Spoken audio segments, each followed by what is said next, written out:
एक और महापवित्र कथा जो माता पार्वती और भगवान शंकर के ऊपर आधारित है, जो बहुप्रचलित कथाओं में से एक हरितालिका व्रत कथा है, जिसको सुनने मात्र से ही हर मनोकामना पूर्ण करने वाली, हर इच्छाओं को पूर्ण करने वाली शक्ति प्रदान होती है।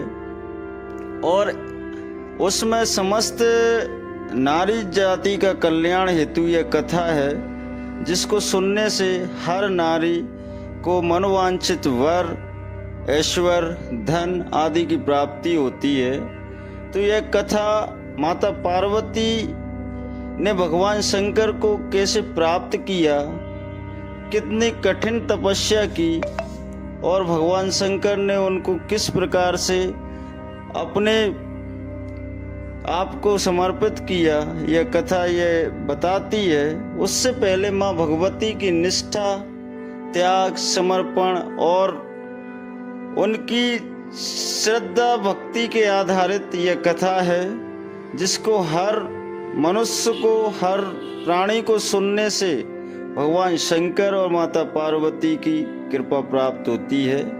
तो आदि जगत जननी भगवती का ध्यान करते हुए, माता भगवती, माता पार्वती का ध्यान करते हुए इस कथा को शुरू करने से पहले माँ भगवती की स्तुति करते हैं। जो स्तुति है कि कहते हैं, जय जय जय गिरिराज किशोरी, जय महेश मुख चंद्र चकोरी, जय गज वदन षडानन माता, जगत जननी दामन दुत गाता, नहीं तह आदि मध्य अवसाना, अमित प्रभाव वेद नहीं जाना, भव भव भव विभव पराभव करनी, विश्व विमोहन स्ववश हरणी, पति देवता सुते मोह, मात प्रथम तव देख, महिमा अमित न सकहीं कहे, सहस शारदा शेष, सेवत तोय सुलभ फलचारी, वरदायिनी पुरारी प्यारी,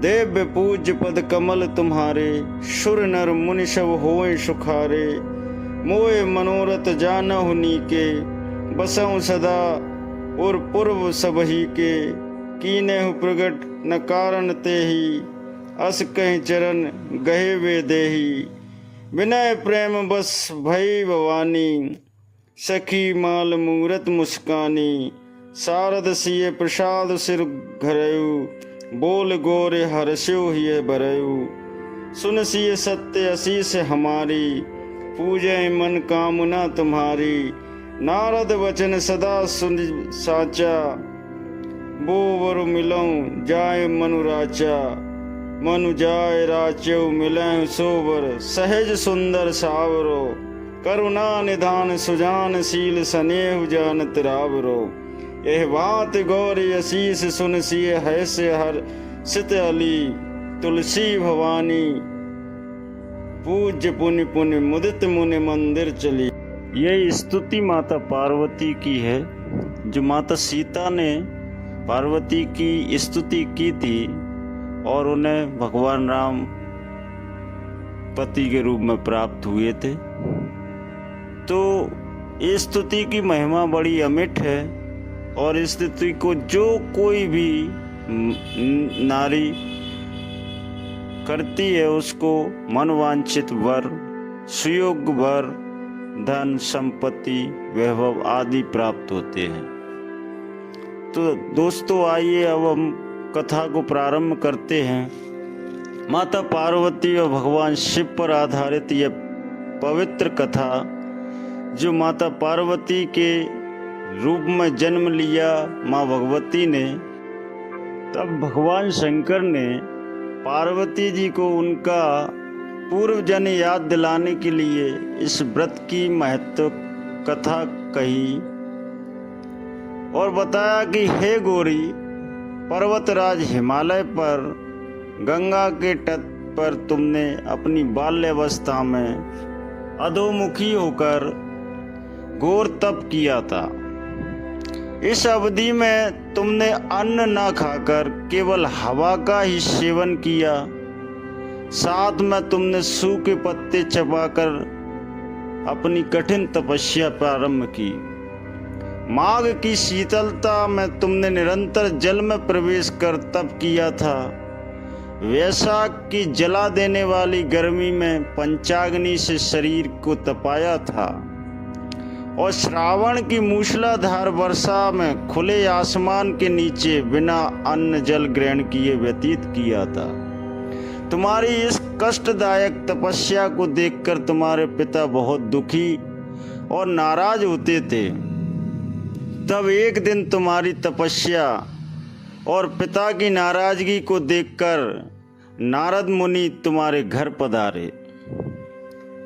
तुम्हारे पिता द्वारा आने का कारण पूछने पर नारद जी बोले, हे गिरिराज, मैं भगवान विष्णु के भेजने पर यहाँ आया हूँ और आपकी कन्या की घोर तपस्या से प्रसन्न होकर वह उससे विवाह करना चाहते हैं। इस बारे में मैं आपके विचार को जानना चाहता हूँ। नारद जी की बात सुनकर पर्वतराज अति प्रसन्नता के साथ बोले, हे मुनिवर, यदि आप स्वयं विष्णु जी मेरी इस कन्या का वरण करना चाहते हैं तो मुझे क्या आपत्ति हो सकती है। वो तो साक्षात ब्रह्मा हैं। यह तो हर पिता की इच्छा होती है कि उसकी पुत्री सुख संपदा से युक्त पति के घर जाए और वहां लक्ष्मी के रूप में रहे। नारद जी तुम्हारे पिता की स्वीकृति पाकर पुनः विष्णु भगवान के पास जाते हैं और उन्हें विवाह तय होने का समाचार सुनाते हैं। परंतु जब तुम्हें इस विवाह के बारे में पता चलता है तो तुम्हारे दुख का ठिकाना नहीं रहता। तुम्हें इस प्रकार से दुखी होकर तुम्हारी एक सहेली ने तुम्हारे दुख का कारण पूछने पर तुम्हें बताया कि मैंने सच्चे मन से भगवान शिव का वरण किया है, किंतु मेरे पिता ने मेरा विवाह विष्णु जी के साथ तय कर दिया। मैं विचित्र धर्म संकट में हूँ। अब मेरे पास प्राण त्याग देने के अलावा और कोई उपाय नहीं है। तुम्हारी सखी बहुत ही समझदार थी। उसने कहा, प्राण छोड़ने का यह कारण ही क्या है। संकट के समय धैर्य से काम लेना चाहिए। कहते हैं, त्याज्यम न धैर्यम विद्रे अपि काले। जो विपत्ति के समय अपना धैर्य नहीं त्यागते वही महान होते हैं। ऐसा ही भारतीय नारी के जीवन की सार्थकता इसी में है कि जिसे मन से पति के रूप में एक बार वर्ण कर लिया, जीवन पर्यंत उसी से निर्वाह करे। सच्ची आस्था और एक निष्ठा के समक्ष तो भगवान भी असहाय हो। मैं तुम्हें घनघोर वन में ले चलती हूँ और साधना स्थल है वहां तुम्हारे पिता तुम्हें खोज भी नहीं पाएंगे। मुझे पूर्ण विश्वास है कि ईश्वर अवश्य तुम्हारी सहायता करेंगे। तुमने ऐसा ही किया और तुम्हारे पिता तुम्हें घर में न पाकर बहुत चिंतित और दुखी हुए। वह सोचने लगे कि मैंने तो विष्णु जी को अपनी पुत्री का विवाह तय कर दिया है, और यदि भगवान विष्णु बारात लेकर आ गए और कन्या घर पर नहीं मिली तो बहुत अपमान होगा। ऐसा विचार कर पर्वतराज ने चारों ओर तुम्हारी खोज शुरू कर दी। इधर तुम्हारी खोज होती रही, उधर तुम अपनी सहेली के साथ नदी के तट पर एक गुफा में मेरी आराधना में लीन रहने लगी। भाद्र पक्ष तृतीय शुक्ल को हस्त नक्षत्र था। उस दिन तुमने रेत के शिवलिंग का निर्माण किया। रात भर मेरी स्तुति में गीत गाकर जागरण किया।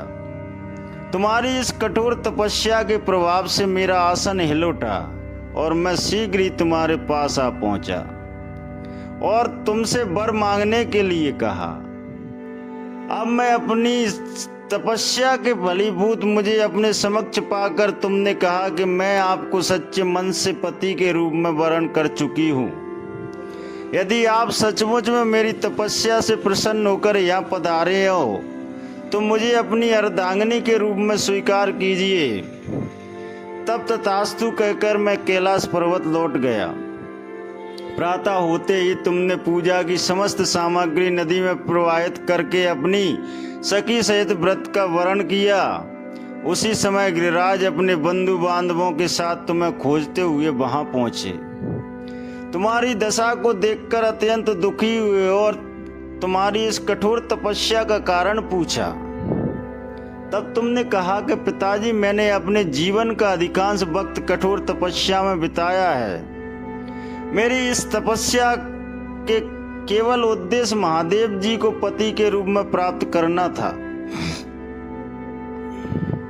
चूंकि आप मेरा विवाह विष्णु जी से करने का निश्चय कर चुके थे, इसलिए मैं अपने आराध्य की तलाश में अपने घर से चली आई और मैं अब आपके साथ घर इसी शर्त पर चलूंगी कि आप मेरा विवाह महादेव के साथ ही करेंगे। पर्वतराज ने तुम्हारी इच्छा को स्वीकार कर ली और तुम्हें घर वापस ले गए। कुछ समय बाद उन्होंने पूरे विधि विधान से हमारा विवाह किया। भगवान शिव ने आगे कहा कि हे पार्वती, भाद्रपद की शुक्ल तृतीया को तुमने मेरी आराधना करके जो व्रत किया था, उसी के परिणाम स्वरूप हम दोनों का विवाह संपन्न हो सका। इस व्रत का महत्व यह है कि मैं इस व्रत को पूर्ण निष्ठा से करने वाली प्रत्येक स्त्री के मन वांछित फल देता हूँ। भगवान शिव ने पार्वती से कहा कि इस व्रत को जो भी स्त्री पूर्ण श्रद्धा से करेगी, उसे तुम्हारी तरह अचल सुहाग प्राप्त होगा। उसकी सारी मनोइच्छाएं पूर्ण होगी, उसे सुयोग्य वर मिलेगा और धन संपन्न आदि संपदा प्राप्त होगी। ऐसा आशीर्वाद भगवान शंकर ने माता पार्वती को दिया। दोस्तों, आगे चल के यह कथा जन कल्याण लोकहित के लिए पूरे ब्रह्मांड में नारद जी द्वारा बताई गई और जिसका हर मनुष्य को यह बताया गया कि यह कथा को जो श्रद्धा पूर्वक मन से शुद्ध आचरणों से इस कथा को जो करता है, उसको कठिन से कठिन कार्य भी उसके सहज रूप से, सरल रूप से सुलभ हो जाते हैं और माता पार्वती भगवान शंकर का आशीर्वाद प्राप्त होता है। माता पार्वती की जो स्तुति है, उसी स्तुति को माता सीता ने अपने स्वयंवर से पूर्व मां भगवती के रूप में इस स्तुति को गाया था और इसी स्तुति से प्रसन्न होकर माता पार्वती ने आशीर्वाद दिया था जब माता सीता को भगवान राम वर के रूप में प्राप्त हुए थे।